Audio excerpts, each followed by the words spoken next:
Karibu mwana na binti wa Mama Afrika katika kipindi bora kabisa, kipindi cha simulizi. Na siku ya leo tuna simulizi ya mapenzi ambayo itatusafirisha katika ulimwengu ambao Bwana Namoya aliweza kuupitia, ulimwengu wa mahaba, ulimwengu ambao uliacha kumbukizi kubwa katika maisha yake, lakini mwisho wa siku anaeleza kwamba ikawa ni majuto makubwa.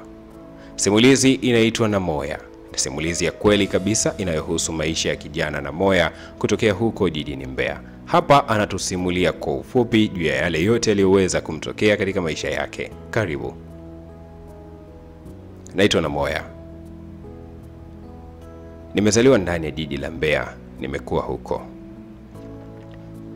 Katika harakati za kimakuzi, nilipofikia umri wa miaka 20, kuna siku tu ilitokea kama miujiza kwangu.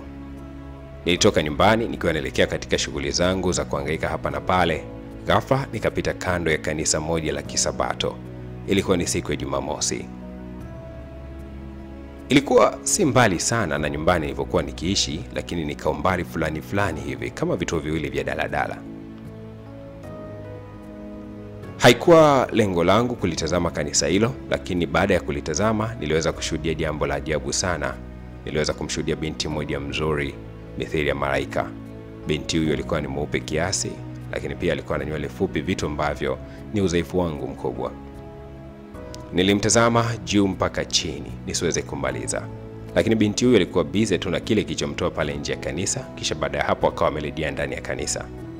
Basi baada zao zikawa zinaendelea, mimi nikiwa nje kabisa ya kanisa kama mpita njia tu.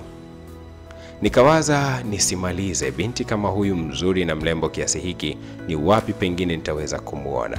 Nikajifikiria mara mbili nini nifanye, nikagundua kuwa sina cha kufanya, kwa sababu hata hivyo mimi si Msabato.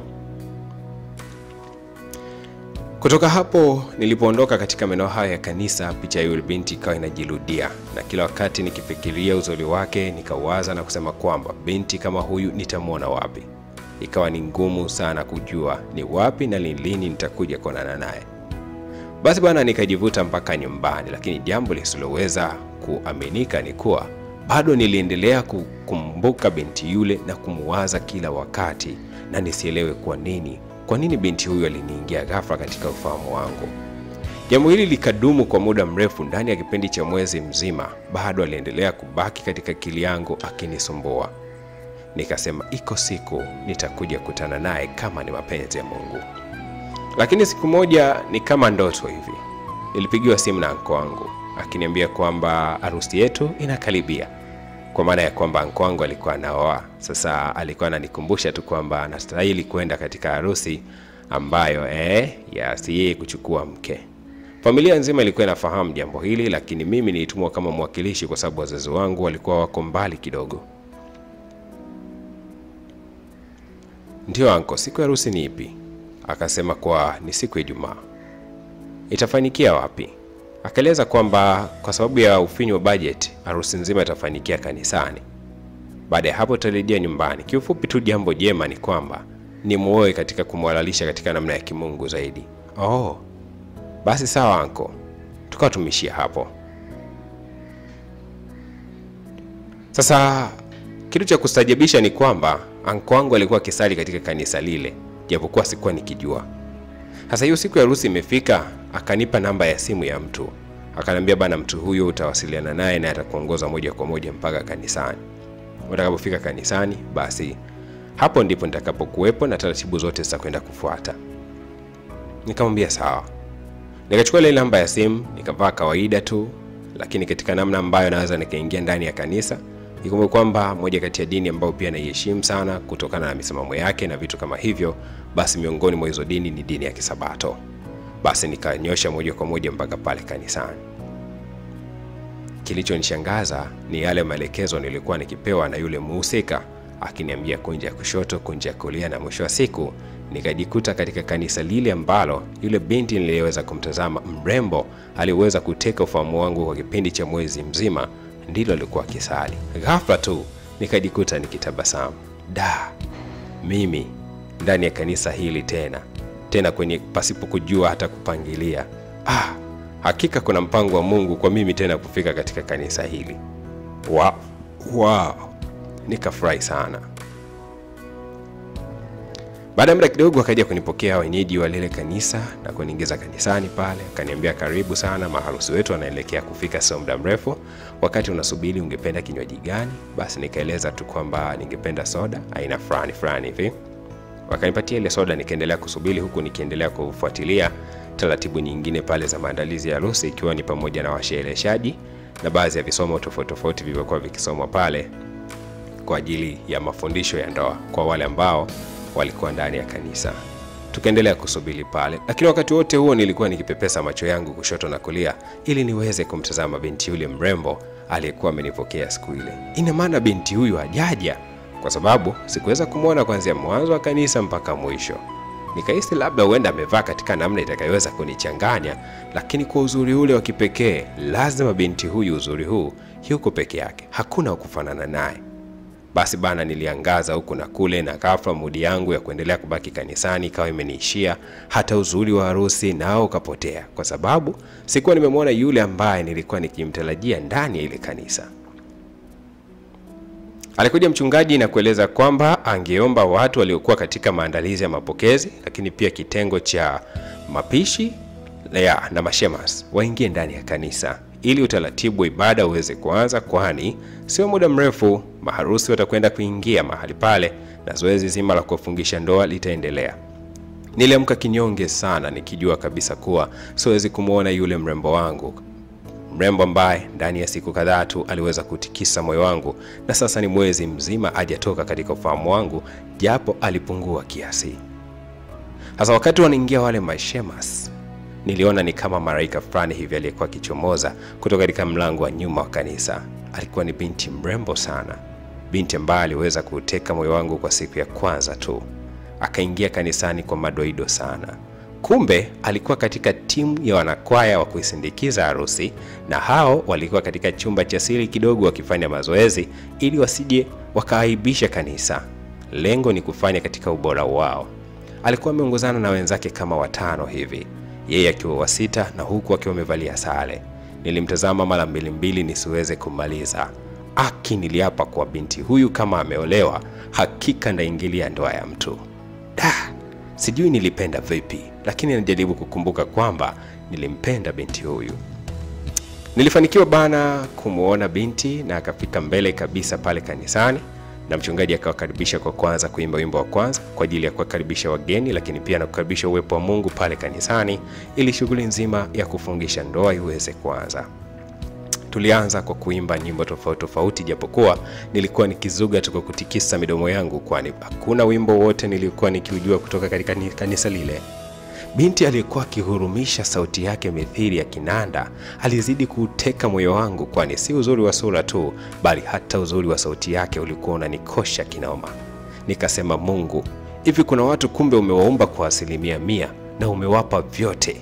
Hujaishia kwenye uzuri tu, ukampa mpaka sauti ambayo moyo wangu inaukoroga kabisa. Basi nikiwa naendelea kumsifu Mungu kwa bashesha zote, watu wasijue kwamba mimi nilikuwa sisifu pamoja nao kwa kuimba, bali juu ya uzuri wa binti huyu. Huenda ikawa ni ibada pia, japokuwa sifahamu, ila naamini kwamba maumbaji ya Mungu yanastahili heshima na sifa pia. Baadaye binti akiwa anarudi kuketi, mimi bado macho yangu yalikuwa yako pamoja na yeye.